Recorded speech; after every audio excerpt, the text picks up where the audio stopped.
Hi everyone! こんにちは! I'm YUCa. Welcome to YUCa's Japanese cooking. It's a sudden question, but what is the first dish that comes to mind when you hear Japanese cuisine? I'm sure most people would answer sushi. Maybe the most popular Japanese food in the world. Sushi is a national dish in Japan, and there are a variety of sushi restaurants, from conveyor belt sushi restaurants to sushi restaurants that sushi chefs serve a sushi in front of you. If you are with small family members, you will mostly like to go to a conveyor belt sushi restaurant. So this time, I'd like to introduce the best 5 popular sushi items among Japanese kids. So as always, here's my helpers, Mario and Luigi. They'll be joining and they'll be supervising me during this video. So here's the ranking. Number 5, shrimp.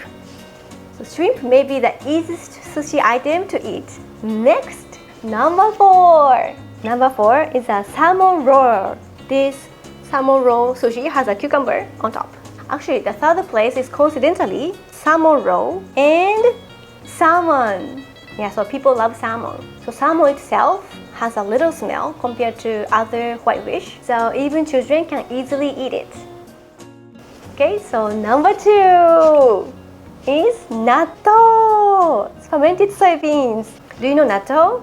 In my recipe video, I randomly introduced the recipe with using natto because I think it's a little bit unique ingredients for people from abroad. But if you like natto, please let me know. I think another reason why it's popular is that since it's raw sushi style, so it doesn't fall apart, easy for children to eat. The ranking, the best one is tamago. The tamago itself is very sweet, so I think children think tamago is between dessert and the meal. So I really understand this ranking result. How about you? By the way, I like to eat the pickled ginger. We say gari. It cleanses my mouth. And I have this sushi pickle gari recipe in my channel. So please check. ごちそうさまでした. Was your favorite sushi items included? If not, please tell me what is your favorite sushi items. If there are other rankings you would like to know, please let me know in the comment section down below. And special thanks to Mario and Luigi. See you next time. Bye bye.